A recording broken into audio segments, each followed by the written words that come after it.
ഇന്ദ്രൻസേട്ടിൽ നിന്നും ഉൾക്കൊണ്ട ഒരു പാഠം എന്തായിരിക്കും? പെരുമാറ്റം തന്നെയാണ്. ചേട്ടൻ ലൊക്കേഷനിൽ വന്നാലും പുള്ളിയുടെ പെരുമാറ്റം പരിപാടികളൊക്കെയാണ് നമ്മൾ കൂടുതൽ നോക്കിയത്. നമ്മളങ്ങനെ എനിക്കങ്ങനെ വേറെ പരിചയമൊന്നുമില്ല, പക്ഷേ പുള്ളിയായിട്ട് നല്ല കമ്പനി ആയപ്പോൾ പെരുമാറ്റം തന്നെയാണ് കൂടുതൽ നമ്മൾ നോക്കുന്നത്. നിങ്ങൾ ഈ ലൊക്കേഷനാണ് ആദ്യം കാണുന്നത്? ഇതിന് മുമ്പും ഉണ്ടായിട്ടുണ്ട്, പക്ഷെ സംസാരിച്ചിട്ടേ ഉള്ളൂ. പക്ഷെ ഇപ്പൊ ഡീപ്പ് കമ്പനി ആയത് അതിലൊരുമിച്ച് സീനില്ലായിരുന്നു. അല്ല, ഒരുമിച്ചുള്ള സീൻ ഈ പടത്തിലാണ്. ഈ പടത്തിലാണല്ലോ, ഈ കൊണ്ടു നടക്കുവാണല്ലോ. ഈ മൂത്ത മകനായിട്ട് അംഗീകരിക്കപ്പെട്ടിട്ടുണ്ട്. ഇപ്പൊ അംഗീകരിച്ചോ? ഉറപ്പായിട്ട് പറയണ്ട, പ്രേക്ഷകർ കാണാതെ നന്നായിട്ട് ഉറപ്പിച്ചു പറയണം. മൂത്ത മകനായിട്ട് ഈ ഇപ്പൊ ഇരിക്കുന്ന മൂത്ത മകനായിട്ട് അംഗീകരിച്ചിട്ടുണ്ടോ? ഉണ്ട്. ഇതോ ഇളയത് ഉറപ്പാണല്ലോ അല്ലേ? അല്ല, ഇത് പറയുമ്പോ ഒരു ചിരിയോടുകൂടെ അതിച്ച് സീരിയസ് ആയിട്ടാ പറഞ്ഞത്.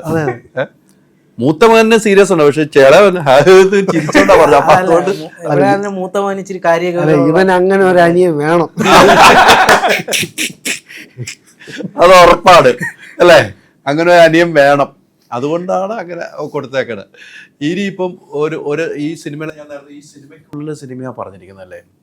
എല്ലാവർക്കും ഒരു പാഠമാണ്.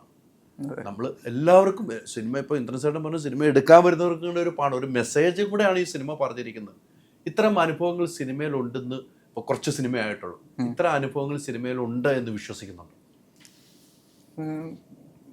ചെല്ലത്തൊക്കെ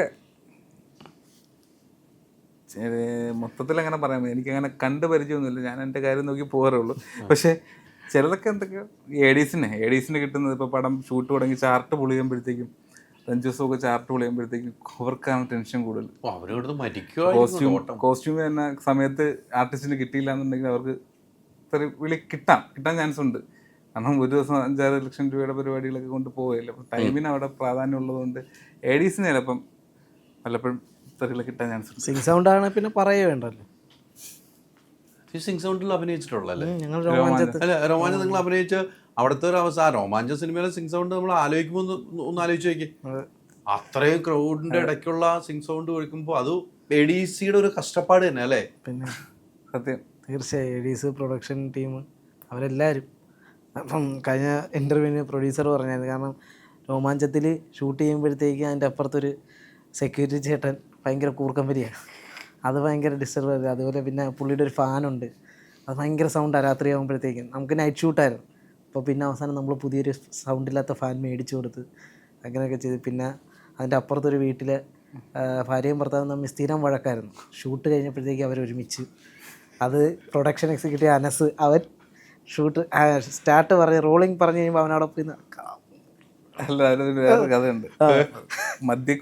കുപ്പി മേടിക്കാൻ വേണ്ടി പുള്ളിക്കാരൻ വൈഫിൻ്റെ അടുത്ത് പൈസ വെച്ചു. അപ്പം നേരത്തെ പൈസ സെറ്റ് ചെയ്ത് വൈഫിൻ്റെ കൊടുത്ത് ഒരു ദിവസം കൊടുത്തില്ല. അപ്പോൾ ഇവർ തമ്മിൽ ഭയങ്കര വഴക്കായി. പ്രൊഡക്ഷൻ കണ്ടോളം പിറ്റേ ദിവസം ഓരോ പൈൻറ്റ് മേടിച്ച് പുള്ളി കൊടുത്ത് അടിച്ചു കഴിഞ്ഞപ്പം അപ്പോൾ വിചാരിച്ചെന്നാ വഴക്ക് കാണില്ലെന്ന്. അടിച്ചു കഴിഞ്ഞാൽ പിന്നെ ഫുൾ ഓണാ, പുള്ളി എടുത്തിട്ട് ഇടിക്കുക ചെയ്യുക, ഭയങ്കര വിഷയം. അത് മെനക്കേടായി. പിന്നെ അവസാനം ഷൂട്ട് കഴിയാറായപ്പോഴത്തേക്കും അവരൊരുമിച്ച് തുളക്കയൊക്കെ ഇട്ട് അനസിന് ടാറ്റയൊക്കെ കൊടുത്ത് അനസിനെ ഇപ്പോൾ അവർ ദൈവം പോലെ കാണുന്നു. അല്ല, ഇങ്ങനെ ഈ ഫ്ലാറ്റുകൾ പോയി ഇങ്ങനെയുള്ള സ്ഥലങ്ങൾ ഇങ്ങനെ ഉണ്ടല്ലോ, ഈ സിനിമ ഈ അനുഭവങ്ങളൊക്കെ ഈ സിനിമയിൽ കാണിക്കുന്നുണ്ടോ? പിന്നെ വേറെ കാര്യം എന്ന് വെച്ചാൽ നമ്മുടെ കേരളത്തിലല്ലായിരുന്നു ഷൂട്ട്, ചെന്നൈയിലായിരുന്നു. മലയാളികളാണെങ്കിൽ പിന്നെ നമുക്ക് കുഴപ്പമില്ല, ഇവരുടെയൊക്കെ മൂന്നെണ്ണം നമുക്ക് അറിയത്തില്ലല്ലോ. എങ്ങനെ ഒന്നാമത്തെ കാര്യം അവന് തമിഴ് അത്ര ഫ്ലുവൻ്റ് അല്ല, അവൻ ഇങ്ങനെയൊക്കെയോ അവൻ പറഞ്ഞ് മനസ്സിലാക്കി. പിന്നെ ഷൂട്ടൊക്കെ മാറി നിൽക്കുമ്പോൾ വീട്ടിൽ നിന്നൊക്കെ ഒരു 2-3 മാസമൊക്കെ മാറി നിൽക്കുന്ന ചില ആർട്ടിസ്റ്റുകൾ ഷൂട്ട് നടക്കുന്ന തൊട്ടടുത്തുള്ള വീട്ടിൽ നിന്ന് ഫുഡ് മേടിച്ച് കഴിക്കുന്ന, നാടൻ ഫുഡ്, വീട്ടിലെ ഫുഡ് കഴിക്കാൻ വേണ്ടിയിട്ട് പോയി കഴിക്കുന്ന, നമ്മൾ പടത്തിൽ പറഞ്ഞിട്ടുണ്ട്. അങ്ങനത്തെ കുറച്ച്, പക്ഷെ വേറൊരു ചില്ലിങ് മൂഡായിട്ടുള്ള സാധനമാണ്. ഹോം അപ്ലയൻസ് വാങ്ങാൻ ഒരിടത്ത്, ക്രോക്കറി വാങ്ങാൻ വേറൊരിടത്ത്, ഗാഡ്ജറ്റ്സ് വാങ്ങാൻ വേറെ എവിടെയോ ഒരിടത്ത്. അതെ, എന്തിനിങ്ങനെ പലയിടത്തും ഓടണം? മൈജി ഫ്യൂച്ചർ ഉണ്ടല്ലോ. മൊബൈൽ ഫോൺ മുതൽ ഹോം അപ്ലയൻസസ് വരെ എല്ലാം ഒരിടത്ത്, ഏറ്റവും കുറഞ്ഞ EMI. അങ്ങനെയാണെങ്കിൽ ഏറ്റവും കുറഞ്ഞ വില. ആഹാ, എന്നാ ഏറ്റവും കൂടുതൽ ഓഫറുകൾ. MyG future, experience the next. മൈജിയാണ് ഫ്യൂച്ചർ.